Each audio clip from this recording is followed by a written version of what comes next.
Protect your car with 3W Liners all-weather floor mats. Made from durable materials like TPE and rubber, our mats are designed to withstand rain, snow, and mud with deep grooves to trap dirt and liquids. For a custom fit and advanced protection, visit 3W Liners. That's the number 3, WLINERS.com today.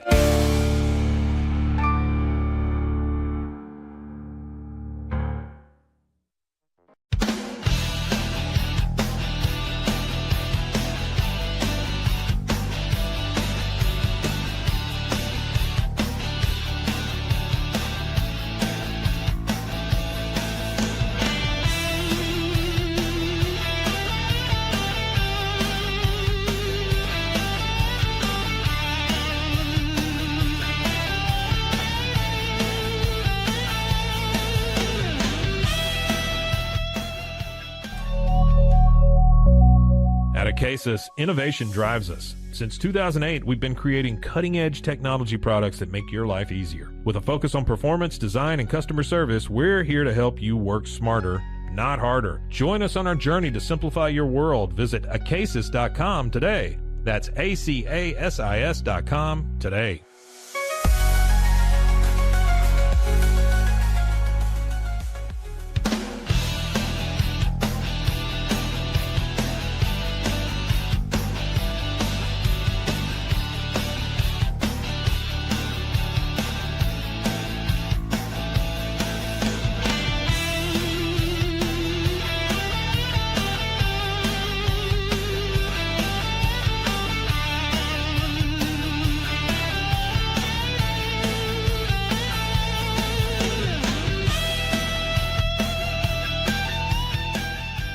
Farmhounds offers natural treats and chews made with quality products that support family farms, regenerative agriculture, and humane farming practices. Give your dog the best with wholesome, organic ingredients that promote health and happiness. Shop now at farmhounds.com.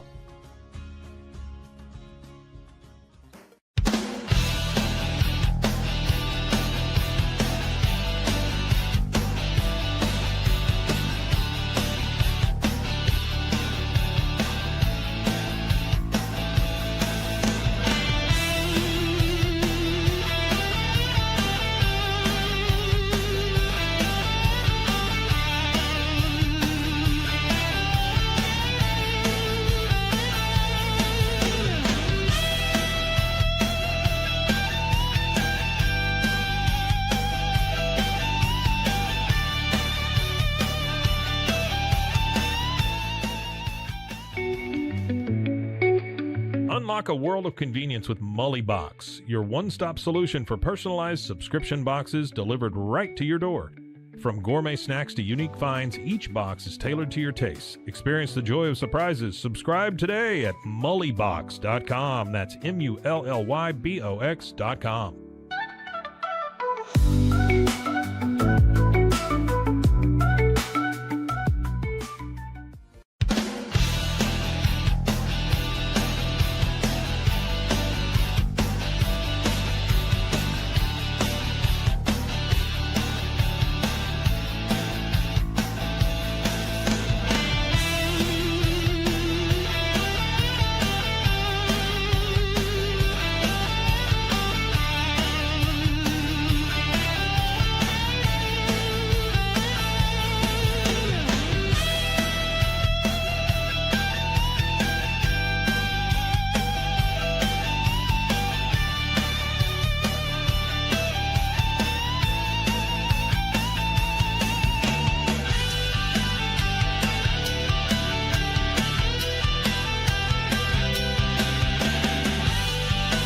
We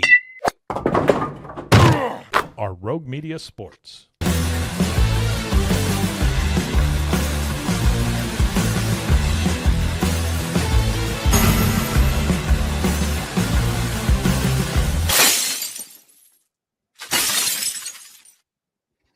Welcome Welcome to the Cam Show on Rogue Media Sports Network. I'm your host, Cam Stewart. Zach Burke keeping us on the air as he does every weekday. And you're probably wondering, why does it look like Cam's in an asylum right now?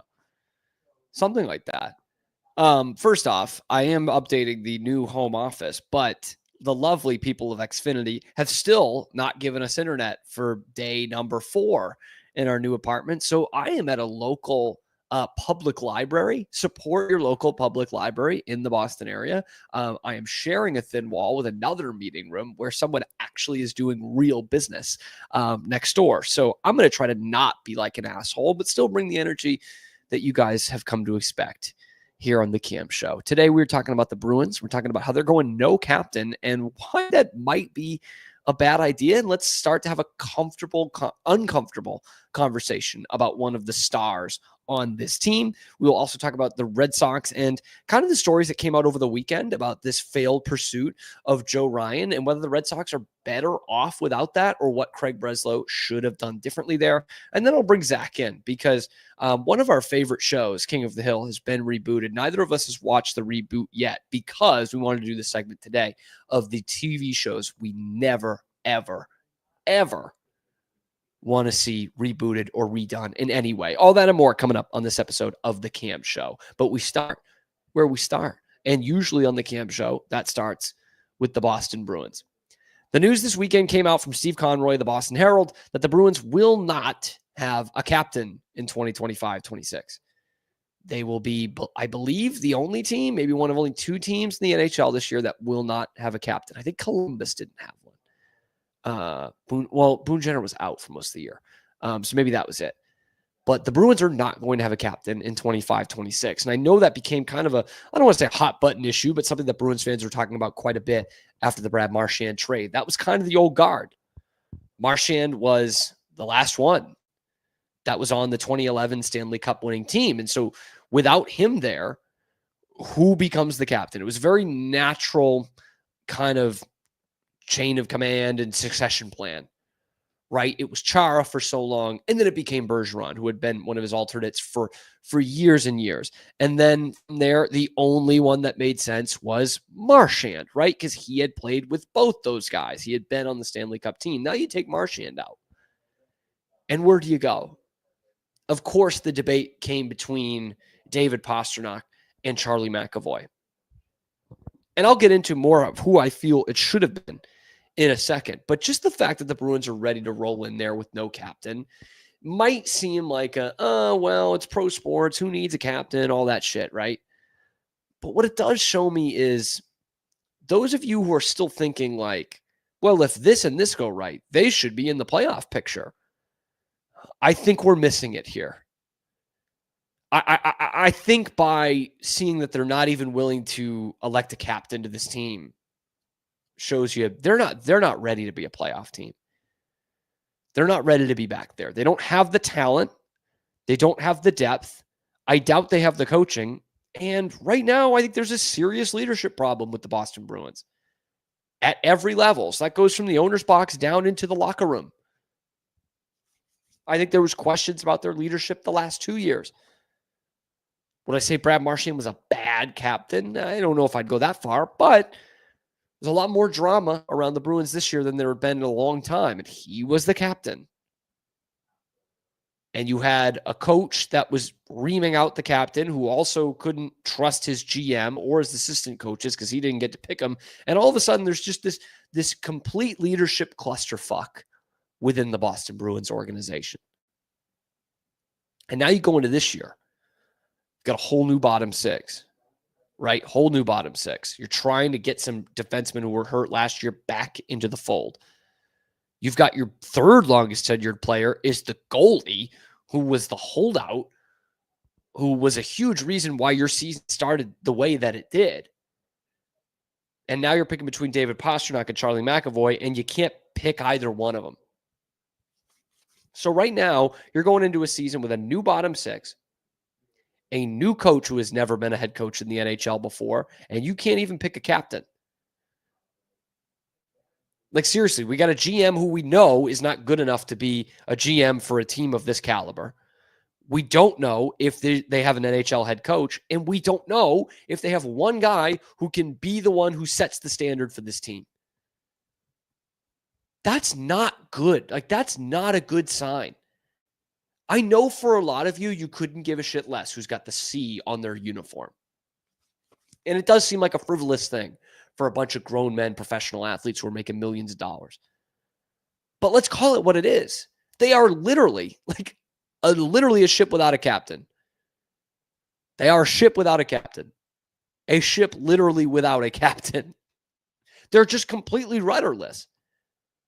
And therefore, the one that is the alpha of this organization, the two that are the alphas of this organization who have the balls and have the power, are Cam Neely and Don Sweeney. And look where that's gotten us. And there's no standard being set. Chara set a standard. Bergeron set a standard. The guys who didn't have the captaincy set a standard, right? Whether it was Krejci or Ferentz or Tuca or any, name these guys, man, throughout the years. Torrey Krug. These guys set a standard. Right now, the Bruins don't have a standard. And they're proving to you that once again this year, they're not going to have a standard. When it comes to who I would pick as the captain, if you had told me at any point, at the beginning half of last year, I would have been like, yeah, it's probably Charlie McAvoy. That makes sense. Physical defenseman when he's on his game, been here a while, played his college hockey in Boston, American, and whatever you believe in that. Like, I think Don Sweeney values that, unfortunately. But I tell you what, the last couple of months of that season, after the trade deadline, when things were just shit, I changed my tune 1,000%. Watching the last month and a half of that Bruins season, when Charlie McAvoy was out, their team had been traded, and they were one of the worst teams in the NHL, I came to the conclusion that David Pastrnak should be the captain. David Pastrnak should be the captain of the Boston Bruins. And I know there are a lot of Bruins fans who want to push back on that. They say, he's a finesse player. You got to have him, but he's a finesse player. He's not a captain. That's not what Bergeron was. That's not what Chara was. That's not what Ray Bourque was. And you see it around the league. There are a lot more of these finesse guys who are just the face of the franchise, so they become the captain. We see that with Austin Matthews in Toronto, unseating a guy who was much older than him and Johnny Tavares, but saying, this guy's the face of our franchise. We're going where he's going. He's going to be our captain. Whether that was a good move, I don't know.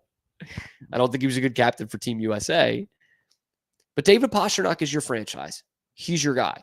And when things were all going to shit last year, and nobody else could score for you, what David Pastrnak did was he factored in on 13 straight Bruins goals. Something that nobody had done in the NHL in 26 years. And he became more vocal. And if you think that the European thing's a problem, his English is perfect. There's no problem with that, man. No problem connecting with these guys. But he's lazy, turns the puck over. I don't see it that way, man. I see all the great scorers in this league have something of a turnover problem. But when the going really got tough, David Pastrnak did not mail it in. He continued to be one of the best offensive players in the league. Oh, yeah. He elevated his teammates too. And that was a knock on Pasta early in his career. I don't think you can make that knock whatsoever these days. Morgan Geekie is a 33-goal scorer who's now going to make $5.5 million a year because of 88. Solely because of David Pastrnak. The kid's got a nice shot. Geekie does. Nice shot. But 65% of his goals came from David Pastrnak.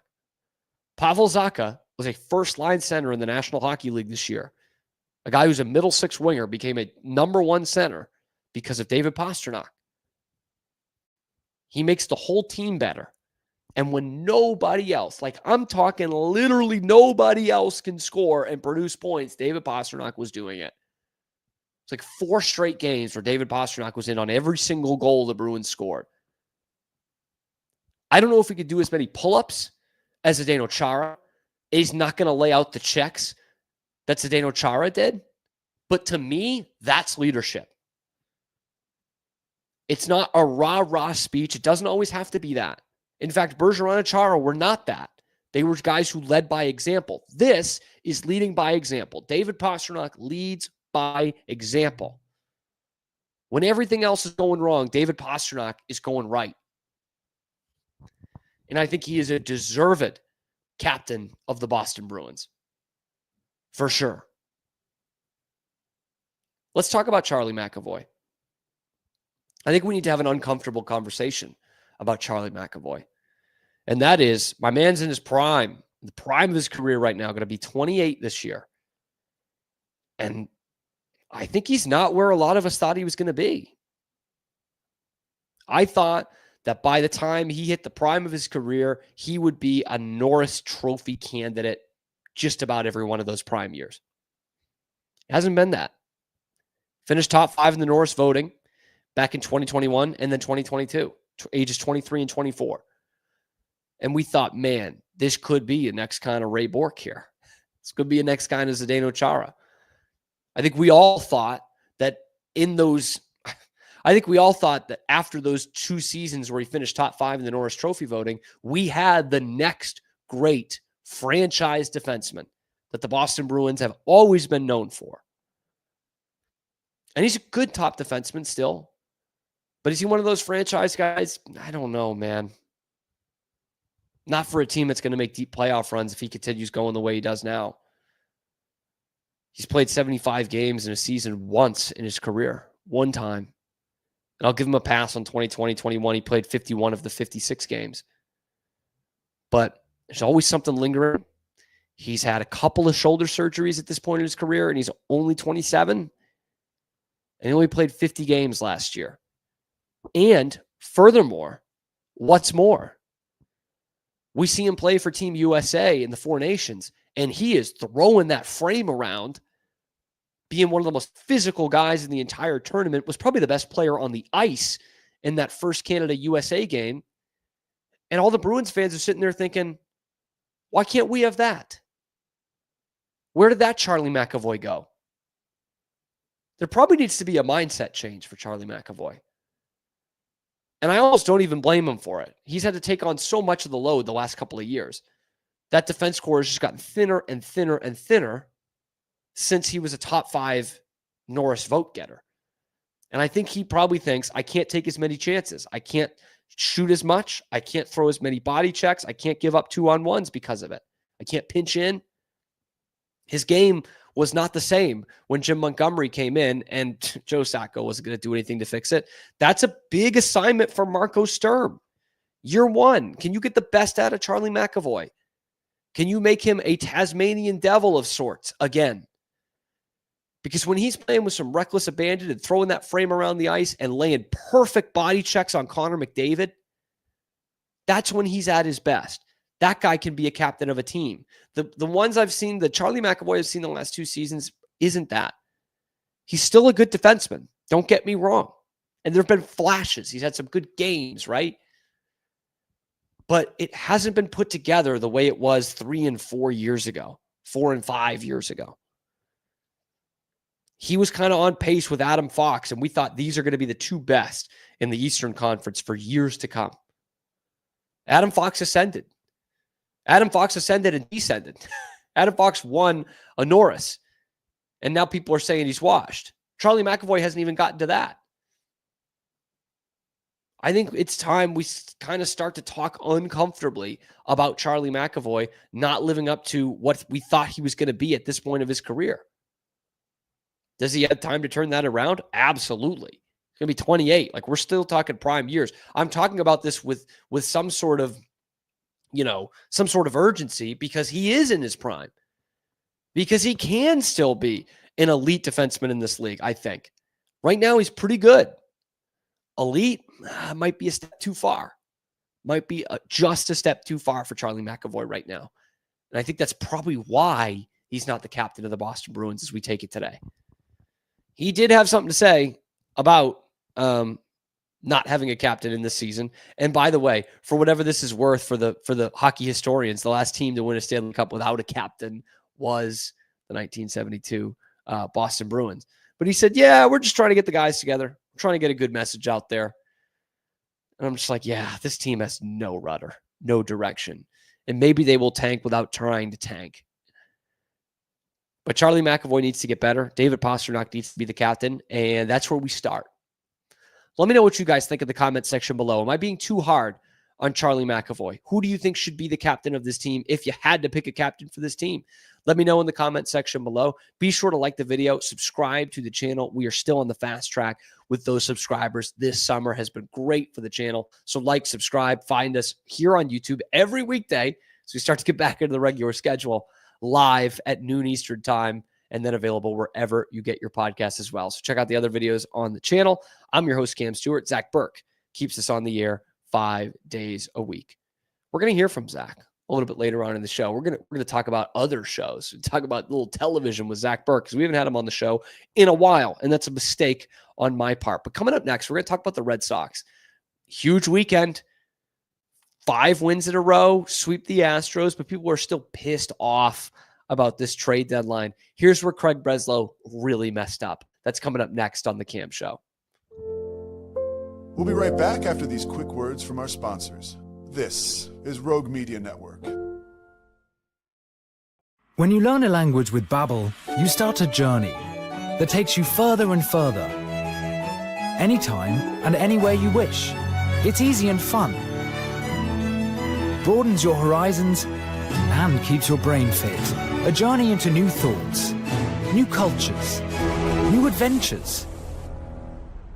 So what are you waiting for? Start your journey with Babbel now. Go to babbel.com or download the app. BadCreditLoans.com is a pioneering service provider that has carved a reputation in the financial industry for its dedication to helping individuals with bad credit secure loans. By making timely repayments, borrowers can gradually repair their credit history, thereby increasing their chances of securing better loan terms in the future. BadCreditLoans.com serves as a beacon of hope for those with bad credit. Simple, fast, and reliable loan application process. And its commitment to responsible borrowing makes it a trusted partner in the journey towards financial stability. Did you know nearly all stock price changes of 10% or more result from a single news headline? These news catalysts create trading opportunities every day. All you need is a little help to reach out and take them. It doesn't matter if your investment budget is small or big. All you need is Benzinga Pro and its powerful news alerts, price tracking, and portfolio monitoring. Subscribe now, and we'll skyrocket your portfolio today. BosleyMD.com. I've always had thin hair my whole life. It breaks off at a certain length. In the last 6 months, I've noticed it just really bad. I mean, you could totally see it. I wear a hat a lot. I tried several different products. My experience with the Bosley MD hair regrowth kit was amazing. It was easy to use. It let me take off my hat. I could go in public and have my picture taken and feel normal again. BosleyMD.com. And now, back to our show. Back to our show, The Cam Show on Rogue Media Sports Network in a lovely public library in the greater Boston area. Just a little glimpse into this, folks. I moved into my new apartment on Thursday night, and I'm not supposed to get internet until tomorrow, Tuesday. Like, how bullshit is that? 2025, man. Like, come on. I know for a lot of you watching, you're probably like, oh, this kid bitching. I used to not have internet. Like, not having internet in 2025 and the job that I do is my own personal hell. And it has been hell the last couple of days, especially on Sunday when I have to upload stuff and no libraries are open. Yeah, that's fan-fucking-tastic. So thank you guys for bearing with me here. I know it's probably getting pretty choppy at some point, so I really, really appreciate those of you who have stuck by on it, have stuck on it. I don't know what I'm trying to say here, and have stuck with the show here. But I want to talk about the Red Sox a little bit because, look, this has been awesome, this stretch from the Red Sox. 5 wins in a row. They just swept the Astros for the first time since 2013. And they just swept the number one team, the top team in the AL West, and have now gone into second place in the AL East all by their lonesome, getting some breathing room between them and the Yankees. This team is legit. This has to be a playoff team. But I think what people are so pissed about with this team and this general manager is that maybe this squad right now can't win in the playoffs, and you could have made them a lot better at the trade deadline and didn't do it. And that's what sucks. That's what sucks so hard about this team, is they could have absolutely gotten better at the deadline, and I don't think they did. I really don't think they did.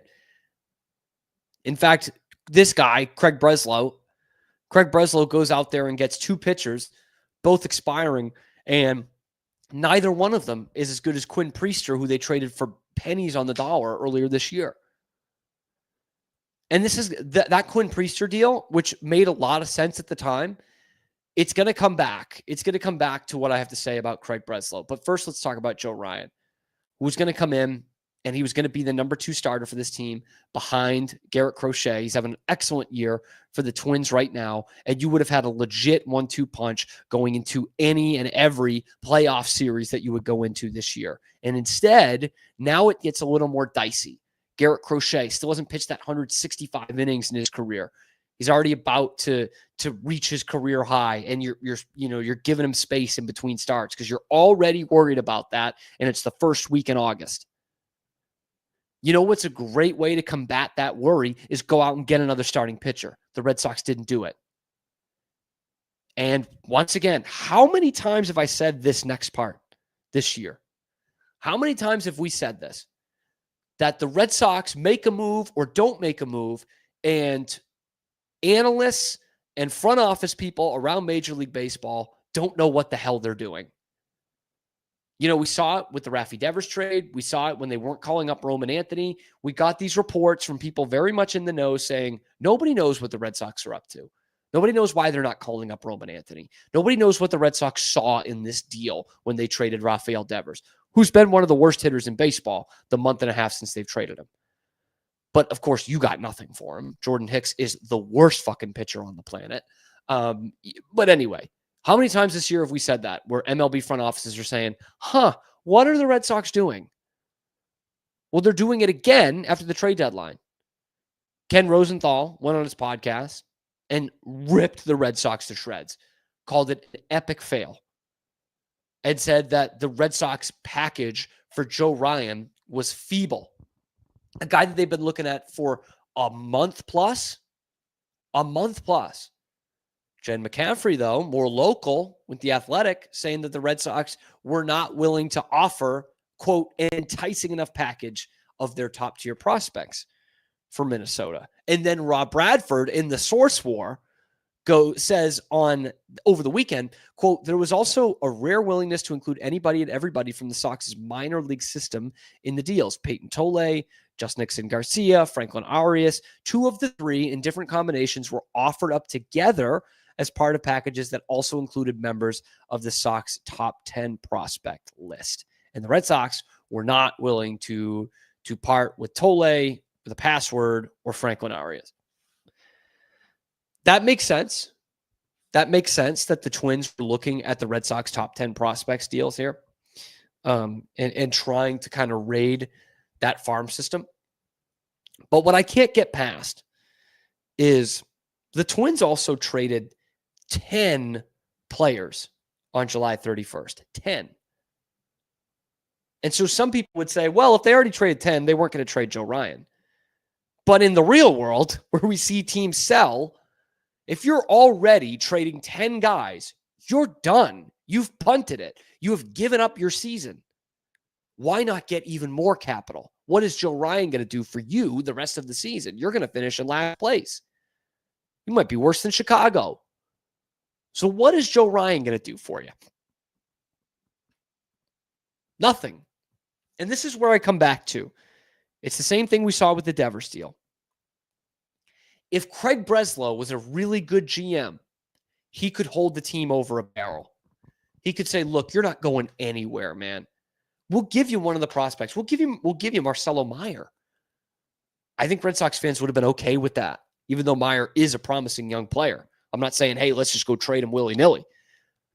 But if you had a package centered around Marcelo Meyer and a couple okay prospects, for Joe Ryan, the guy who's still got 3 more years of team control, who's still only 30, who's one of the top starting pitchers in baseball this year?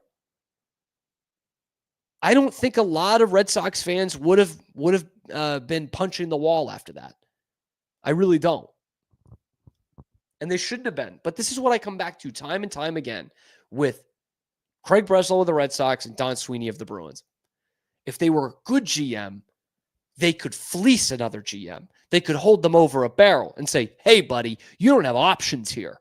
We'll give you something good. We're bidding against ourselves.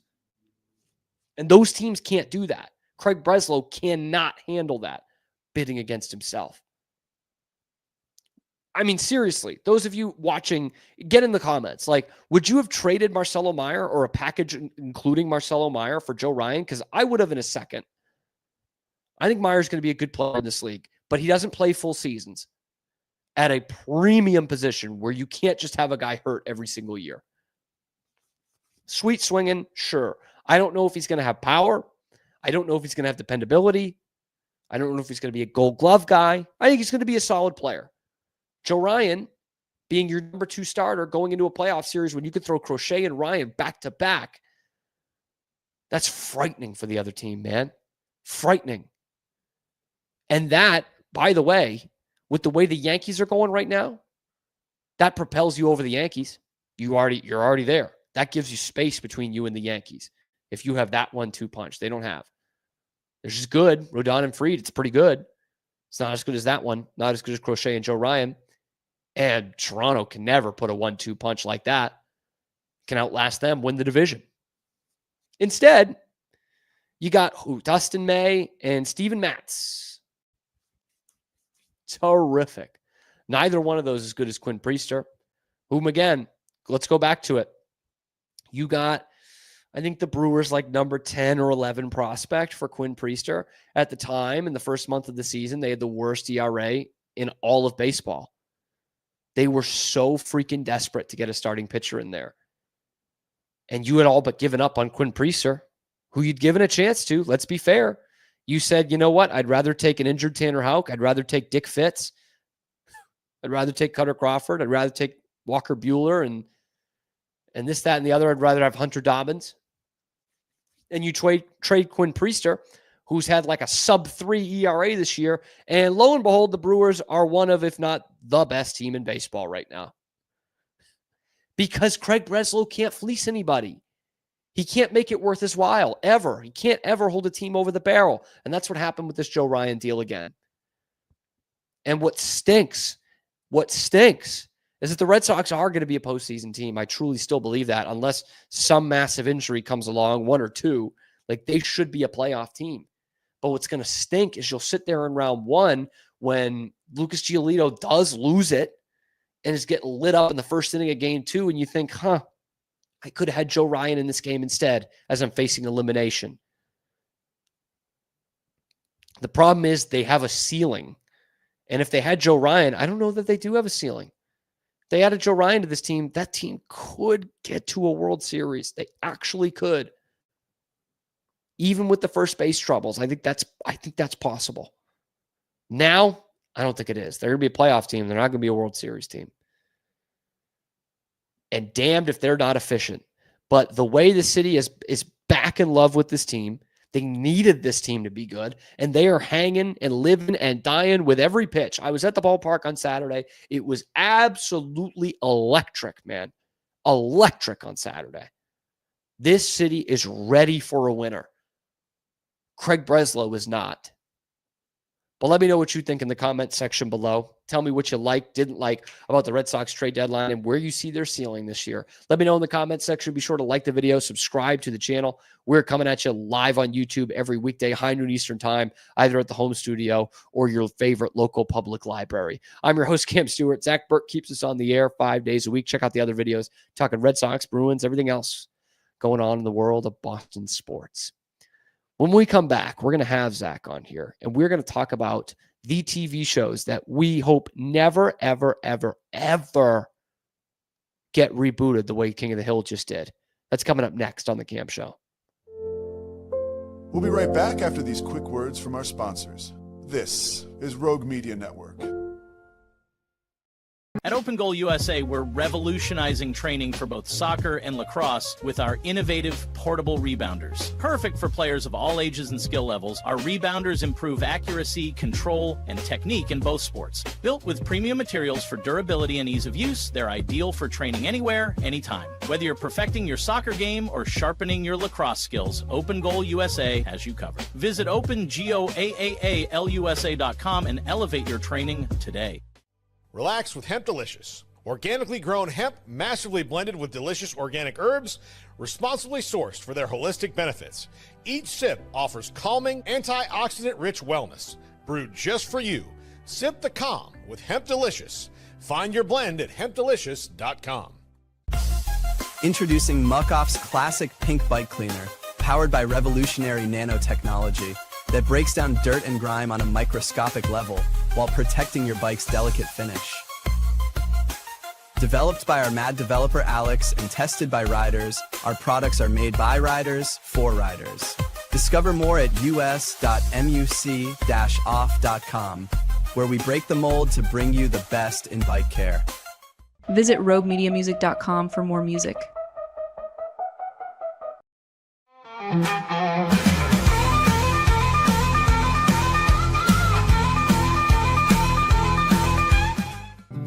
Are you ready to take control of your health? At 4U Health, we believe wellness and lab testing should be accessible, inclusive, and yes, fun. With our tech-powered at-home lab test, you save time and money while feeling your best. Say goodbye to long waits and office visits. Check your health on your own terms with 4U Health. Visit 4uhealth.com today and free yourself from traditional medicine. That's the number 4uhealth.com. And now, back to our show. All right, let's do this. Cam Show, Rogue Media Sports Network. Zach Burke, get in here. Get your butt in here. We have not done a segment in so long, brother. Yeah, it's been a while. See, I had to make sure I did unmute myself though, so that's a plus. You definitely did mute yourself. It's pretty loud. There, I'll bring myself down. Is that better? Oh, that's perfect. That's perfect. Okay. The meeting next door has stopped, by the way. Oh, okay. It was a quick one. The guy's done with his meeting, but it's pretty thin wall. It's not soundproof. We will hopefully be back in the home studio tomorrow, which will also be pretty bare. I'm not going to have a ton of stuff up, but at least it will be a real private room in my own home. Anyway, Zach, I think actually, you know what? Let me just ask your opinion first. Okay. We haven't watched the King of the Hill reboot yet. No, we haven't. I did ask Mike about it though. It is one of our favorite shows. Of course, Mike, referring to Mike Hamilton of Blah, a King of the Hill podcast. If you love King of the Hill, check that out. He and Rusty just did a watch along, right? With the first episode. One, yeah. Mm-hmm. And they go through every single King of the Hill episode. They are the leading North American experts outside of Mike Judge. Rockstar Mike Hamilton. You know, the podcast was roundabout way mentioned in a Rolling Stone article. Yes, kind of. I mean, there's a link. There's a link to it. It's awesome. It's great for the Blah people. But we both love King of the Hill. And I didn't want it to be rebooted. I still haven't watched it yet, and I didn't want to until we did this segment. What were your thoughts that just it got rebooted in general? It is one of those things where a lot of times. By the way, I think someone is looking for a book right outside the office, and that is one of the 3 books that I have propped my laptop up on that I was not supposed to take from the shelf. So I feel bad. All right. It's clearly like a series, and there's one left out there. And I have 3 propping up my laptop. Bad choice by me. Good news is them in like 15 minutes they'll be able to have it. So right. I think it's one of those things of where when it was announced, it did kind of just strike me as odd because I do think that everybody is very much too sequel and reboot happy at times. Like it's so much easier to cash in on proven commodities than it is to, sometimes try something new out there. So I get it. And sometimes I did wonder that, is there anything more that we need to do? Like sometimes it makes sense, like bringing that show back, and by the way, later and updating it. Yeah. But, and like, not for nothing, but like not all of them need it. Like half the cast is dead. Like there's a good deal, right? Like you got obviously Tom Petty, Brittany Murphy, Johnny Hardwick, who plays Dale, and Brittany Murphy does Luann. Jonathan Joss, Jonathan Joss, who did John Redcorn. That's why we got in Rolling Stone as the Rogue Media Network. Was his last interview the day before his death was with Blah and Mike Hamilton and Rusty. But anyway, King of the Hill would have been at the top of this list, like last year, of shows that we don't want rebooted. So anyway, we're gonna each pick two.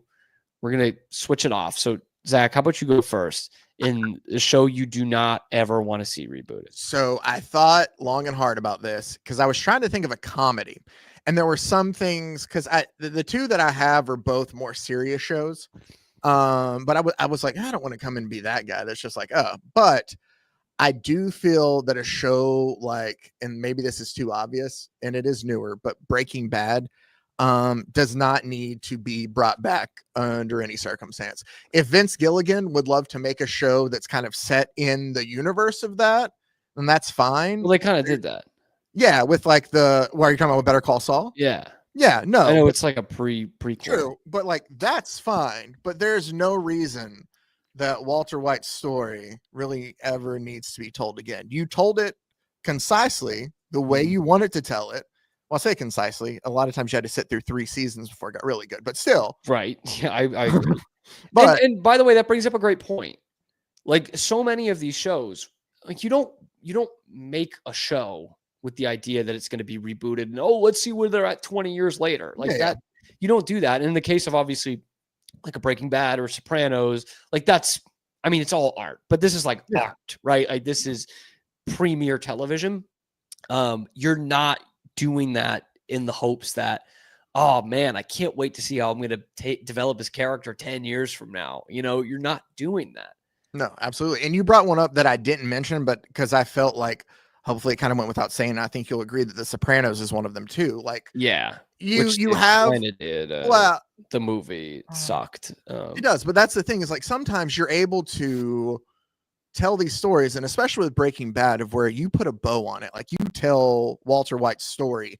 There is no reason to dig it up and try to retell it again in some like cool lens. If you have something to add to it, I come from a world, Cam, that I know is very nerdy and not into everybody else's thing, but that's of comic books where they do this all the time, of where they tell a story and it's a great story, and then 10 years later they'll be like, we could retell that story and change this one thing, and it's not always needed. So I think that with Breaking Bad, you have Walter White's story told the complete way that Vince Gilligan wanted to tell it. There's no reason for me 20 years from now to have to be like, and they've cast, I don't know, actor A to play, Walter White in the new Breaking Bad reboot.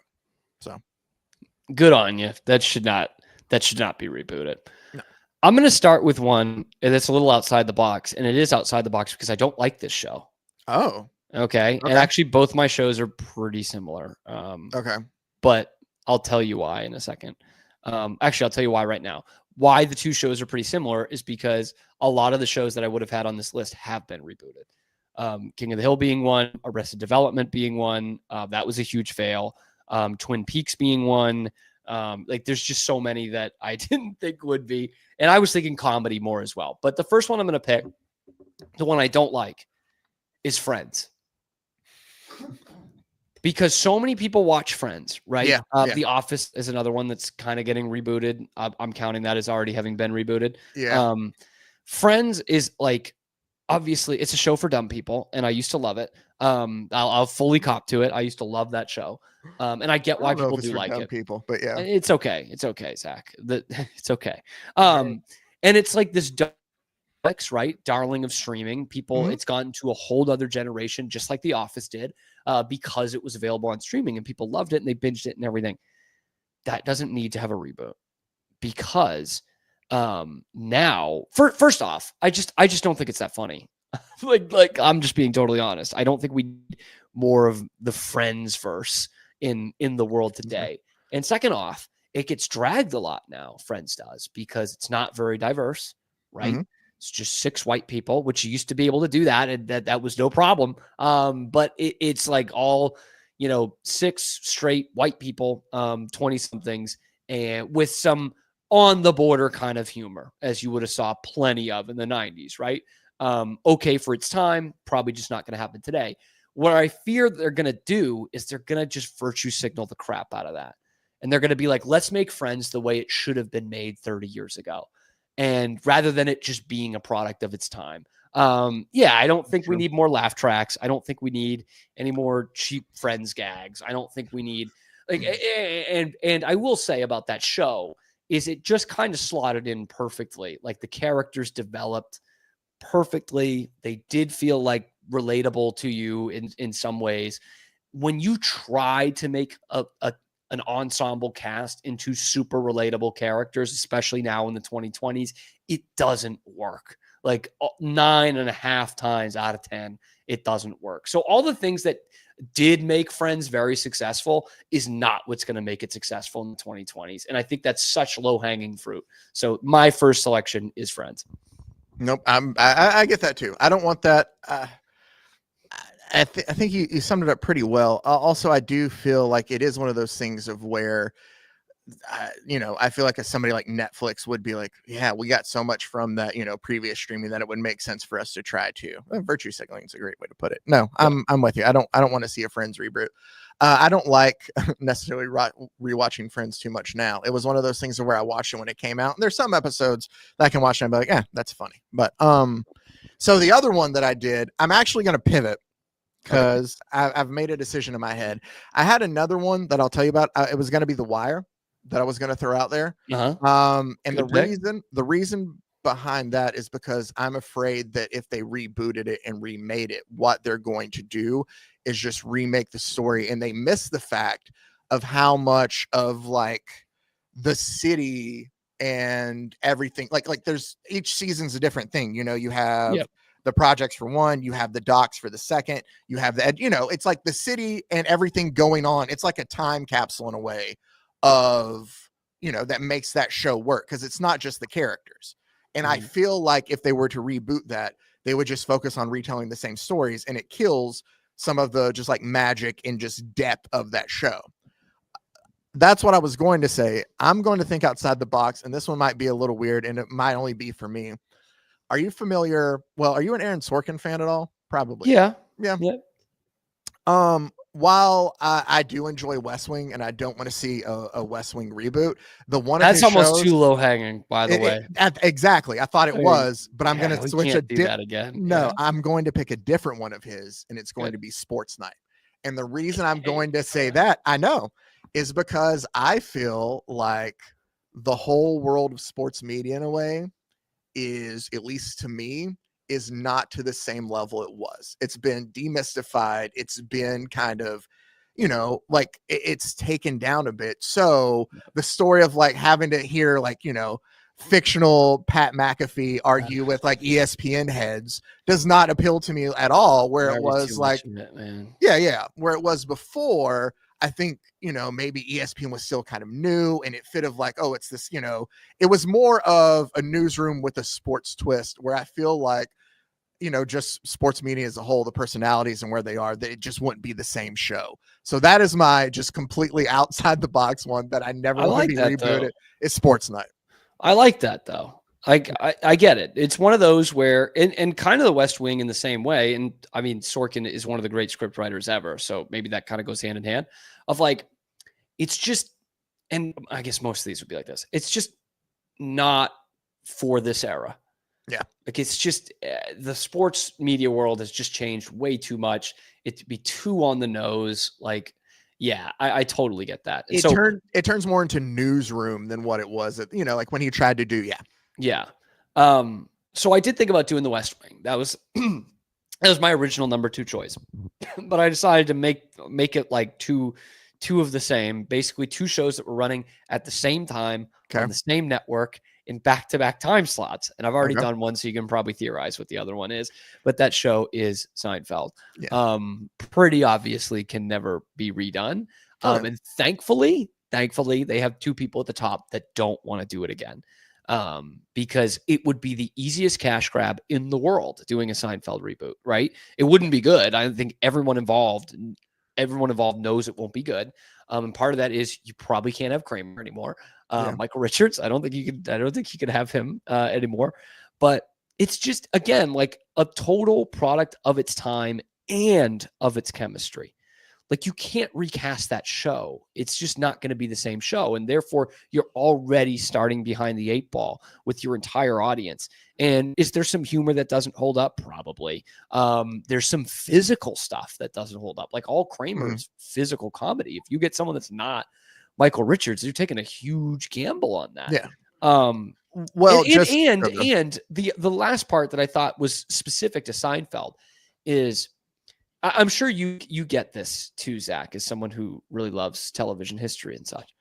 Like, you watch a show today and you're like, huh, you couldn't have made this show without Seinfeld, or you couldn't have made this episode without Seinfeld.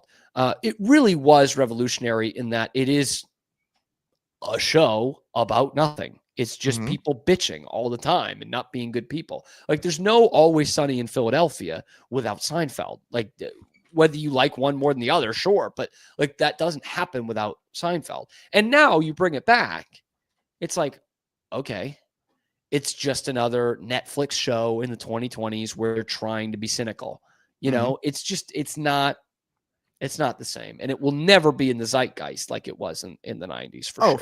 For sure. Well, the other thing I was going to add was, like, who is, like, I don't know if we're to that level of who's a comedian that you could make a show like that around too. That's the thing, you also don't really do that anymore. Yeah. No, like, you do it in different, like you did Tim Robinson with a skit show, but not. Yeah.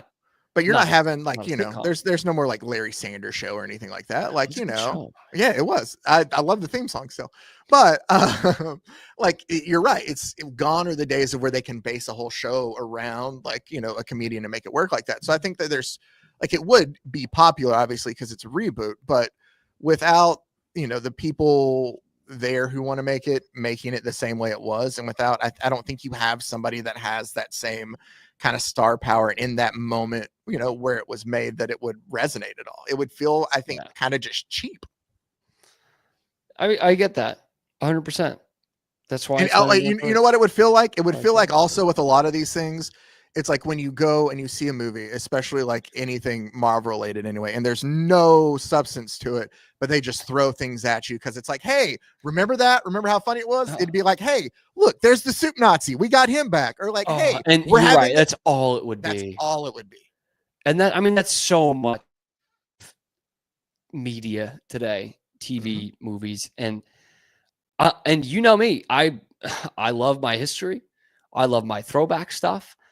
I'm sick of all the nostalgia shit. Let's do something else, which brings me to my ultimate point. When I first asked this question, like, what TV shows should not be rebooted? All of them. Like, none of them should be rebooted. I know some of them have done well.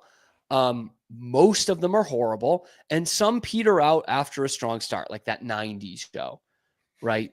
Which, of course, came after that 80s show, which was a fucking disaster. It was, but it had Glenn Howell was in it, wasn't Glenn Howard? No, not Glenn Howell. Yeah. From, Always Sunny. Ron It's just, I would not shed a tear if a TV show never got rebooted. King of the Hill is one of my favorite shows ever. I hated seeing that news come across. I'm going to watch it. I'm going to watch it tonight. I'm going to get high and watch it. But these TV shows do not need to be rebooted. A League of Their Own did not need to be rebooted. They did? Yes, because I was going to, I thought of this kind of not out of the King of the Hill thing mostly, but the finding out recently that had a TV show, which was an unbelievable, still is a great, I love the movie. Underrated movie. Yeah. Like kind of a perfect movie for what it was. Didn't need a show. And I don't think any show should be rebooted. None. Yeah. Well, I was going to ask you if it meant for movies and they shouldn't be Americanized. That's true too. Yeah, it's one time in the history of television has a hit British show become a hit U.S. show, like a sitcom. One time. Yeah. And it was The Office, but they did it with. I mean, they have minor successes. Shameless was like that too.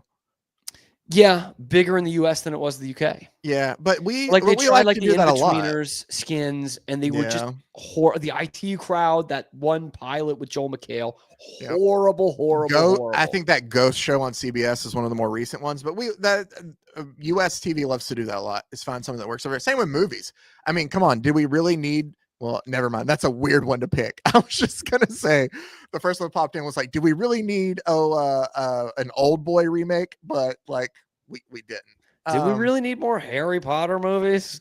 Did Well, those do any well? I think they did. We didn't need to split the 7th one into 2. That's kind of dumb. All right. I'm glad that has started to die in movies, by the way. Oh, That well, was a big speaking of, thing in the late aughts, 2010s.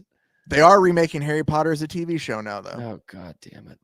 I think that's a good note to end on. Yeah, I can't do that. out. I can't do that. Zach, thanks, man. I appreciate it. I'll watch some King of the Hill tonight, hopefully, with the hot spot and report back tomorrow. But thanks, guys, for tuning in. We're live on YouTube every weekday, high noon Eastern time, and then wherever you get your podcasts as well. I'm your host, Cam Stewart. That's why it's called The Cam Show. We will see you tomorrow on a little ditty of the show that I just said that we like to call The Cam Show.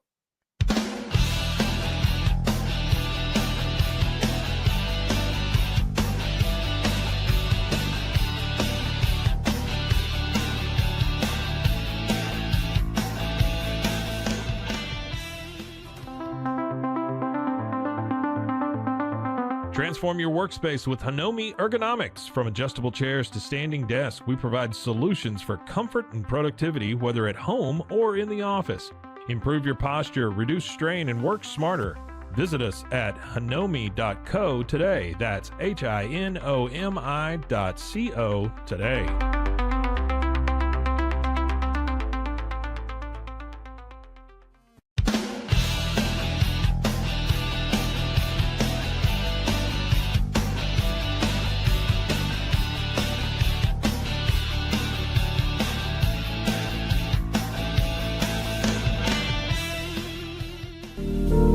Experience the future of secure private cloud storage with Internix. Protect your files with end-to-end encryption, ensuring your data stays private and accessible only to you.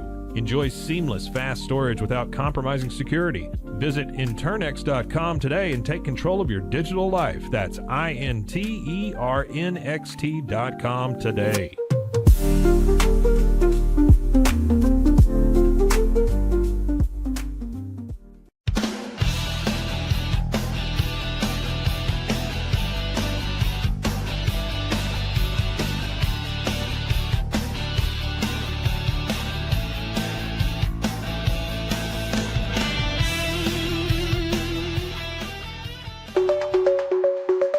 Protect your online privacy with NordVPN. Browse securely, access content from anywhere, and keep your data safe with military-grade encryption. Whether at home or on the go, NordVPN ensures your digital freedom.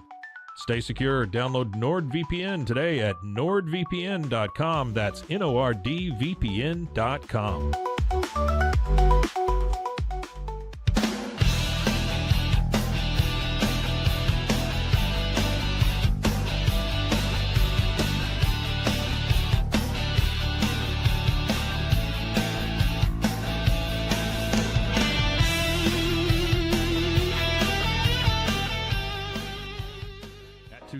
We understand that maintaining a healthy lifestyle can be challenging, especially in today's fast-paced world. That's why our mission is to make fitness accessible to everyone, anywhere. Committed to excellence, we adopt a user-centric approach guided by ergonomics and medical science. With a team of seasoned professionals in R&D, design, and manufacturing, we prioritize quality across our entire product line. Visit TwoSains.com today and start your journey to better health. That's TOUSAINS.com.